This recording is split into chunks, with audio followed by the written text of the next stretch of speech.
Congrats! You've gotten GMC registration. You've gotten this far, but now comes the real test of it all, the biggest step, applying for a job in the NHS. And the only way that you can do that is by putting together the best job application that you can. Now, we've had the opportunity to look at quite a few job applications from individuals who've been in the same position that you are in right now, and we've identified some common mistakes that a lot of people seem to make. So let's talk about the ways that you can avoid these mistakes.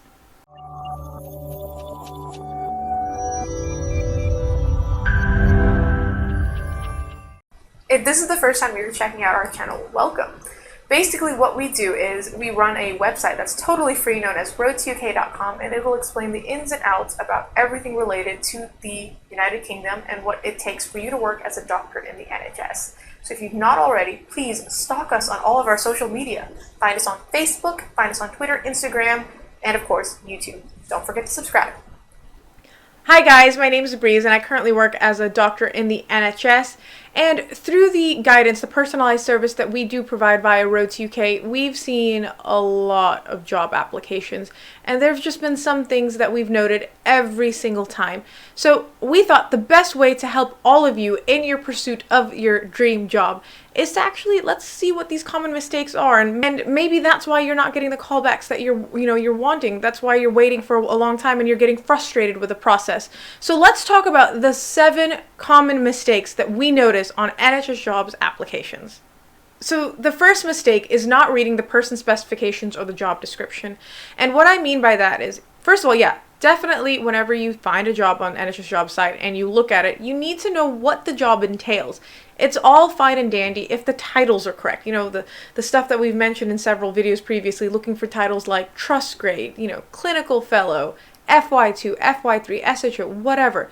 But look at what the job actually wants you to do and see if you feel you would meet those expectations. Think about it this way. If you were the person hiring for that job, would you hire yourself if you knew what kind of experience you had or the opportunities that you've put in front? So when you think about it, if it's, let's say, a clinical fellow post and it's saying it's looking for someone who could do 80% clinical, 20% teaching, and ideally they're looking for someone with some formal teaching experience. If you don't have formal teaching experience, the likelihood of your application being successful is probably quite slim. And you can't then say, well, that's probably because I don't have this, I don't have that. No, it's pretty clear it's probably because of the fact that you've not met the person's specifications or what they're generally looking for. So you might think to yourself then, that means, oh man, I don't really meet every single thing here. They've got essential criteria, they've got desirable criteria, they're wanting MRCP or MRCS. For things like that, essential and desirable, you can be a little bit more flexible. But if there are specific things that they're entailing, that there are expectations for you to uphold, that you think that actually, I don't think I could do that, then don't apply for that job. Another pitfall that you may think about is, well, okay, but in my country, I've already reached like a registrar level. I have 3 or 4 or 5 years of experience. I think I can work as a registrar in the UK. And that's fine. I don't think that's an unreasonable assumption. But what you have to realize is a registrar's post, especially if it's a medical registrar, comes with a lot of responsibilities in the UK. And a lot of that comes with you understanding how the NHS works. Yes, clinical part of it, you knowing medicine, that's fine. You understand what you have to do to see a patient. But a lot of these roles, you have to understand the NHS organizational structure. So it may be that an individual looking to hire a registrar would be reluctant to hire someone who doesn't have the experience of working in the NHS, even if you have the experience overall of working in a very busy environment or an environment that doesn't have a lot of resources, or you've had to adapt or you've had to do a lot of workarounds. So that doesn't mean you can't eventually upgrade yourself into a registrar post. I would recommend looking for those CT grade or SHO-esque type jobs, and within that role, in that interview, explain yourself that actually you want to look towards getting into a reg post at some time, or at some point in your whole time with this hospital, but ideally you need a little bit of time to adjust. You could still apply for the registrar post if your application is successful. My only thing then to you guys to say is that make sure you have a period of shadowing before you go into it. Otherwise, you would be putting yourself in a lot of stress in a first job. The second mistake is copying someone's profile. If you've got a friend who got a job in a couple of weeks after GMC registration and they're like, dude, this job application is the best job application, just copy paste and submit it. Please do not do that. First of all, that's not you. And eventually they're going to interview you and they're going to realize, well, hold up. There's a little bit of a discrepancy in what we're reading and what we're seeing. Second of all, why are you copying someone else's application? Put your efforts and achievements out there. Now, you might say, oh, okay, well, it's not really copying. It's just, I just wanted to see how they wrote it. That's fine. You can see how somebody put together their application. You can get a general understanding of how they're presenting themselves and how they're framing their achievements. That's totally okay. But we have seen people literally just, it's the same application a couple of times over. And imagine if the recruiter, that HR or that department happens to get 2 or 3 applications that have done just that. They're going to be like, what's going on here? And they may not even take that application seriously, because why is it a copy paste? The thing to be very careful about is when you are putting together your application, you don't want it to sound like it literally has come off of some sort of how to write a job application book or some type of, webinar where someone's told you to use these words. It should have an element of you in there. And I get that it can be very difficult to do that, especially in the part where you're talking about your supporting information and what you are entailing about yourself and your experience and the things that you've done. But that's really what you have to do. You've got to spend time on this job application. It's not something that should be a rush job. It's not something where you're like, oh, this job is closing in an hour, so I better just put together an application in an hour. No, you need to spend a good amount of time understanding what they're asking from you in this application and how you can present your best self. Now, the third mistake in that vein, you're like, Reese, all right, fine, you've told me to talk about myself. I'm going to tell them everything and explain my entire life story. Do not over-explain. If the question is asked, answer the question, be succinct about it.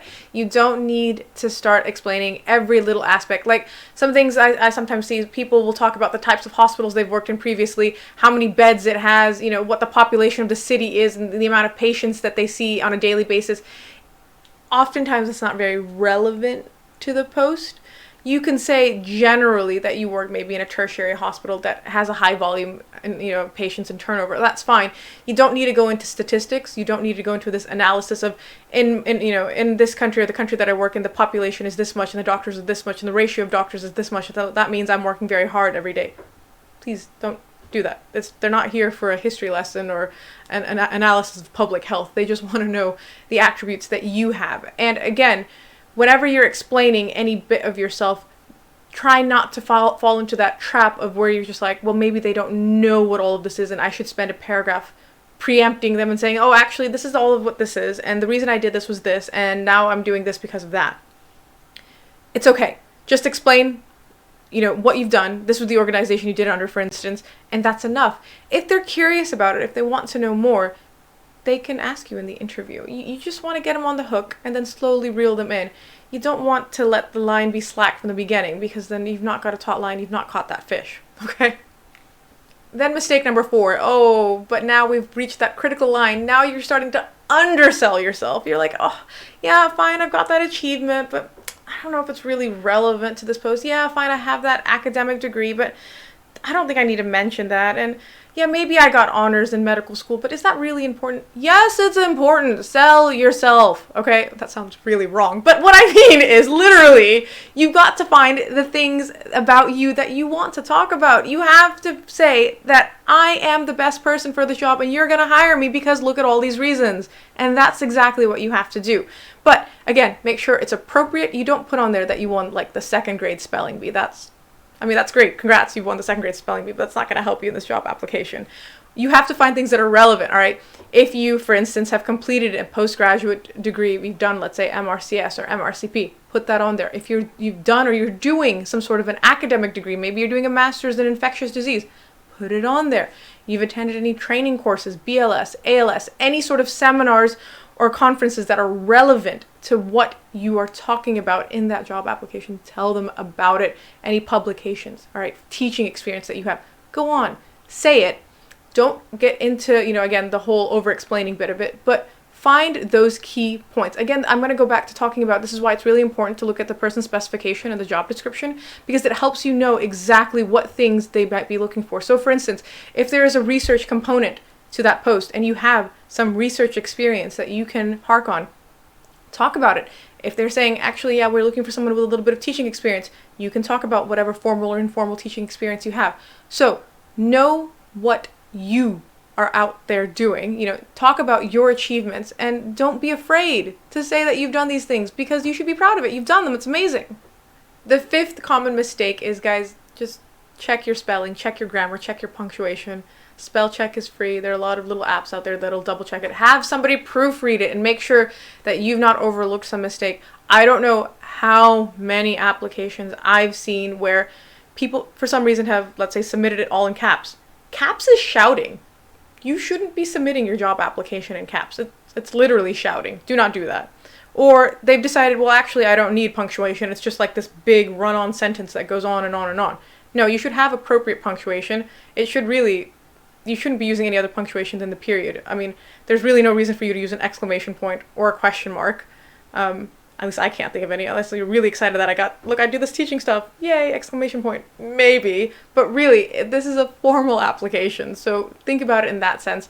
You want to proofread it. You want to go through it. It should be nicely written. It should have the proper indentations.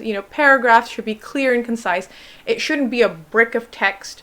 And you need to have someone either look over it for you, or you really look over it very carefully to make sure you're using the right spelling, you're using the right words. Homonyms are a thing, guys. Please be very careful what kind of word you're using. If you're thinking, if you're saying bear, if you want to say B-A-R-E, but you're spelling it B-E-A-R, doesn't look good. Also, make sure you're using the right there. These are very common, simple mistakes that you can try and avoid. So I'm not saying you need to have like a gold medal in English speaking or writing or whatever, grammar, but just look at it. Check the syntax, make sure it makes sense, and make sure that you are spelling your words correctly. That's literally the simplest thing that you can do, and make sure that somebody else proofreads it for you. Because think about it, if you're looking at this job application and it's riddled with grammar mistakes and spelling mistakes, it's not going to look very good on you. It's not going to reflect very well. Mistake number 6, do not write an essay. So this is more than just over-explaining yourself. I'm talking specifically about the supporting information. Y'all, if you read right above what they've written in the supporting information, it pretty much says, do not repeat yourself. If you've written this somewhere else, do not write it here. And yet, I will still see people re-explaining their entire job application in the supporting information. That's not what it's there for. You're not trying to put out all of this information for them to read. Think about it. If you've written like a 4-page essay, let's say, and they print it out, because they will print it out. It's not going to be nice for them to read it on a computer. They're going to print it out and they're going to, see the whole stack of papers and look through it. You've printed out a lot for them to look at, man. They've got to read a ton of stuff, and they're just going to be like, why is there so much information here? Now you're going to stop me. You're going to be like, Breeze, but like there's like a 1,500 word limit. Obviously they want me to fill it. They don't want you to fill it.